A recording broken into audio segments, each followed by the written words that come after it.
welcome back to my channel if you are new. Today we're doing a little bit more of a crafty, laid-back video. I have been working on a room makeover that involved like 3 days of sanding, priming, painting. I've been working on that room makeover, so make sure you're subscribed because it looks so good right now, and that's even when it's unfinished. It looks so good, and I'm really excited for the final transformation. So we'll be looking out for that hopefully the next month or so. But truth be told, it has been a little bit of a crazy week, so I wanted something a little bit more laid back, very relaxing. So today I'm going to be showing you 3 different ways to paint terracotta pots. And I'm not just talking about little frilly designs, colorful designs. We are going to make some very classy, very sort of English garden, French country style pots. And I also told you guys that I'm going to be doing a patio sort of refresh coming up in the next few weeks, which I'm really excited to do. I'm going to be trying to put together an herb garden, so I needed a few different pots to be able to put them in. And all you need are terracotta pots, paint, and then a sealant, which I will show you guys a little bit later in this video. You guys loved the DIY aged vessels video that I made a little while ago. I have that linked in the description box down below for you. There are a lot more techniques there, especially with them being indoor vases and things. You can do a lot more with baking soda and things like that, so make sure you check that video out. Make sure you subscribe, leave a comment down below, and give this video a like if you enjoyed it. If you found some ideas for your own garden, or maybe you're making a little pot for inside for one of your plants. But I believe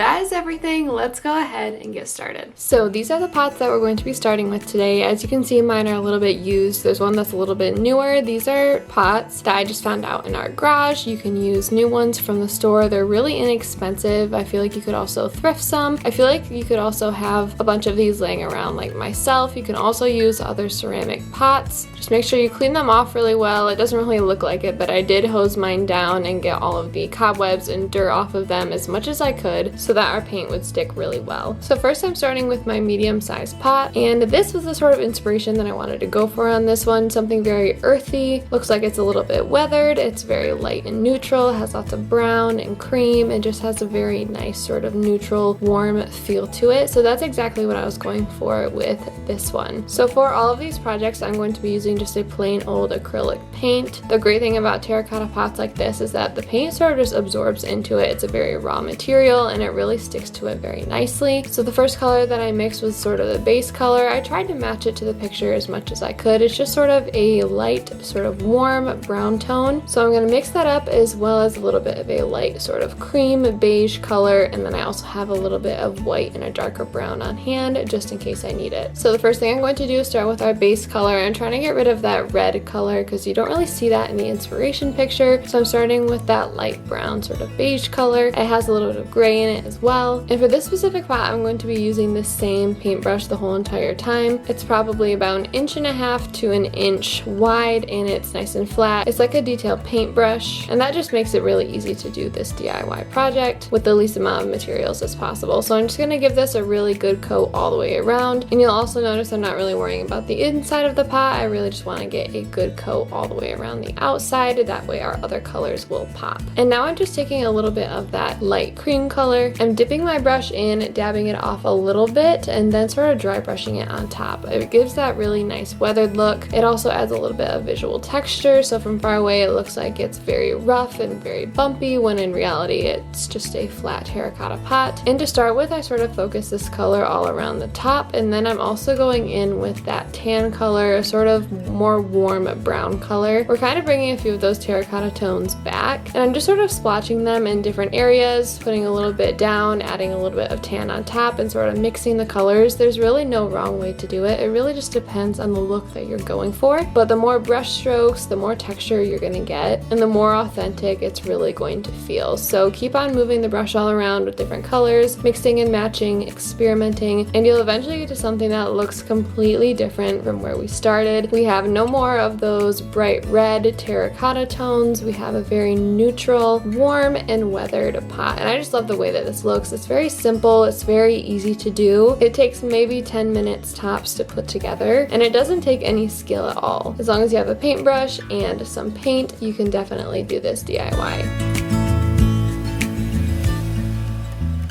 Next up, with the same materials, just a little bit of a different technique, we are going to be creating more of a stone, almost a granite-like pot. Now this is the inspiration behind this one. It's very cool toned. I like the black and the gray, and everything is sort of speckled together, and it just gives this really fun sort of English garden vibe. Of course, you can do this with any color scheme that you like, but I'm gonna try to follow the color scheme of the inspiration picture as close as possible. So these are the colors that I'm using. I have like a black, a light tan, a sort of grayish color, as well as a cream. One thing that's different about this DIY is we're going to be using a piece of paper towel instead of a paintbrush. We're going to crumple it up, that way we can get a little bit of texture, and we're basically just gonna dip into any color that we'd like. You can even tap off a bit of the excess on a towel or another paper towel, and we're just gonna start dabbing it all around. This technique again gives it a lot of texture, but I like to spread it out and really make it look like it is this beautiful aged stone. And I really liked that as I dabbed on the color, I could sort of mix all of the colors together and just sort of experiment with how it was going to look. One thing I did realize partially into this project was that I probably should have started with a base color, so you're gonna see me basically use whatever colors I have handy to fill up the base of the pot, and then I go back in with a few other colors. And for the most part, I wanted there to be a little bit of black, but I didn't want it to be too overwhelming. So for the most part, I would start with that sort of grayish or brown sort of tan color. Then I'd go in with the black and then go over that with some softer colors like gray and tan. And my final step would be that very light grayish color. I really wanted it to be highlighted, and I wanted it to look like it had a lot of dimension, and I just really like the way that this looked. And the great thing is, if you mess up, you don't like the way something looks, you can easily go over it and just basically start over and give yourself a blank slate. And that's another thing that I just love about this project, is how forgiving and flexible it is. Another thing I tried to do was make my markings and my splotches very random. I'd make streaks here and there with the brown to sort of make it look aged, and then I went around the rim at the top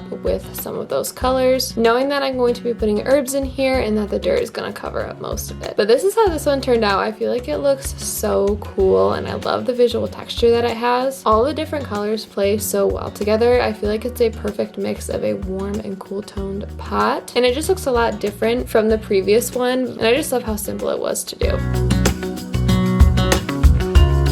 Now for our final pot, which is probably my favorite one. This is the inspiration picture behind this. I found it on Amazon, and they're actually a little bit more on the expensive side, but I knew that I could make something super similar with this pot. This one, of course, is a little bit more involved. If you have a Cricut or something like that, it's definitely going to make this project a lot easier. And also the color blend on this one is a little bit unique, so it definitely sets it apart from all the other ones that we've done so far. So I'm first starting in Photoshop. I was kind of playing around with the idea of making it personalized, maybe putting like Brooke Ava pottery in it, or Potter's whatever it is inside, but I decided I really wanted to make this look very vintage, so I pretty much decided to do the Robert and Stevens logo that's on the Amazon picture. And I wasn't super exact with it, I just made it look very similar. I had the two ovals. I put since 1875 just to make it, again, look super old. And then I brought it into Cricut Design Space and sized it to exactly how I wanted it. Now, something to keep in mind here, this is a very small cut for a Cricut. I think I made mine maybe 2.5, maybe 3 inches wide. So when the Cricut cuts that out on the vinyl, you're going to get some really thin stickers that are not going to want to stick to different things, especially since terracotta is a little bit more of a rough, raw material. It's not going to give you the cleanest line, and I knew that going in, but I had the feeling that it was going to give me a very authentic aged look. So I'm just using a random piece of scrap vinyl. It happens to be this rosy sort of pink vinyl, and I'm just going to cut that out on my Cricut. In the end, the pattern of the vinyl is not going to matter because we're going to be putting it on the pot, painting over it, and then peeling it off essentially like a sticker. So it's not going to be on there for very long, and I'm just going to let my Cricut do its thing and get out all of those little details.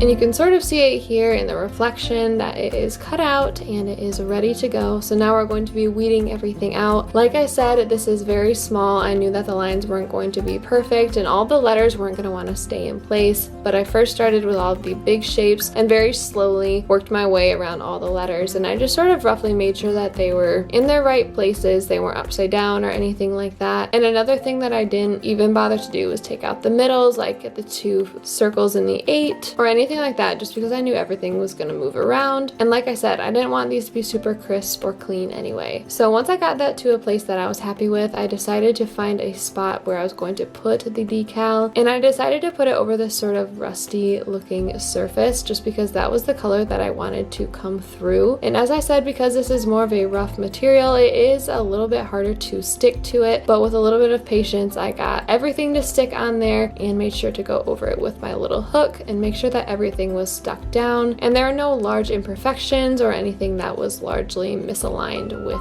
the decal. So these are the paints that I'm using. I'm using a sort of bright green, that grayish color, black, brown. I'm going to be sort of mixing these all together to sort of get a mossy feel, kind of like what the picture shows. So I made that sort of mossy green that's very dark and cool toned, and then I just have a bunch of other colors mixed together. And these are the tools I'm going to be using for this. You could also use any of the other techniques that we used earlier in this video. You could also just use any sort of sponge. I happen to have these little paint sponges that were perfect for this. And I started by going over the sticker with my green color as sort of the base. I didn't want this to be super pronounced, so I went in with that one first and slowly built up more color, mixed everything together until I got the look that I wanted. And the important thing is to sort of completely cover that sticker. The more covered it is, the more contrast you're going to have once you peel it off. If you only do a few splashes all around, it's going to be really hard to see the logo, and later you'll see that it is quite contrasty, but I will show you a way to sort of soften it and make it look aged in part of the pot. So again, I'm going all the way around the pot, mixing colors together, randomly putting colors in different areas, making different shapes and lines, making some areas more concentrated, others more light, some darker and some a brighter color, until I got the look that I was going for. And now that our pot is painted, we're going to be taking the vinyl off, and as you can see, it makes a nice line. It's not too sharp, it's a little bit fuzzy, which I really love. The lines aren't very crisp, but it is definitely legible, and I felt like this was the best technique to sort of get that logo on there and just make it look very authentic in a very old sort of French country style. So I'm roughly taking everything off, and then all the places that I wanted to touch up, I did go in with my hook and sort of scratch at the surface, which gave it even more of a rustic feel. And now I'm just going in with a little sponge tip brush with a few of the different colors and going over the edges so that the lines aren't too contrasted. I really liked going around there with my dark brown color just to give it a little bit of dimension, and this really helped to blend everything into the pot and make it feel like it was nice and cohesive. And I just kept doing that until it looked nice and integrated into our design. And that's how we took this slightly weathered terracotta pot and turned it into this beautiful faux antique planter pot. I feel like it looks so good. I love the slight green color to it. It has a very sort of mossy feel, which we haven't really experimented with that much in this video so far. So I just really love this look, and obviously the logo is my favorite. It just really gives that old world garden sort of feel, which I have grown to love if you could not tell. And last but certainly not least, I plan on putting these outside as my herb garden. So we're going to be sealing these off outside with a sealant. Now this sealant is a sealant that I've used many times. This one happens to be waterproof. This is important because I'm obviously going to be watering these plants and taking care of them, and it's also a matte finish. So this one's by Acrylic, and like I said, I use this a lot in past projects. I'll have it linked down below. I believe I get mine off of Amazon, and I was just sure to get all the way around the pots on the outside. I did a few layers all around the outside, and then I was sure to also hit the insides. And something that I really love about this sealant is that it's first of all really easy to use. You just shake it up for a minute or two, but it also dries really quickly. So after I would spray a section, I'd let it sit for a couple minutes, I'd turn it around, spray some more, and repeat until everything was covered. I let them sit outside for just a few minutes to dry, and then I let them sit in my garage overnight just to make sure none of the smell or anything was left over, and that everything was nice and sealed and dry. And that is it, you guys. This is how we turned these 3 terracotta pots into beautiful faux antique planter pots that I am super excited to be incorporating into my herb garden this year. Again, I love that you can use old terracotta pots, you can buy new ones for super inexpensive, you can use a bunch of different colors, you can use a lot of different techniques that make them look super old, and in my opinion just really give a high-end feel to any sort of garden space. So let me know which one was your favorite and some of the colors and techniques that you would use in this project. Alrighty, that is the end of today's video. I really hope you guys enjoyed it. 3 very simple ways to paint terracotta pots, make them look very European, English garden, sort of French country country looking. I feel like they look super classy, super elegant. They look like they've been out in the sun or out in the dirt for years, and they just look very aged, just very beautiful. So if you like that style, this was a really easy and fun project to do. Of course, it's very customizable. So yeah, I hope you guys enjoyed it. Make sure you give it a thumbs up. You subscribe down below. Leave me a comment letting me know which one was your favorite. And as I said earlier in the video, make sure you check out the DIY aged vessels video. I'll have that linked in the description box for you for even more inspiration just like this. I believe that is everything. I hope you guys are having a wonderful day so far. Thank you for watching this video, and I cannot wait to see you in my next one. Bye guys. Hey, I wish you could see yourself just sitting there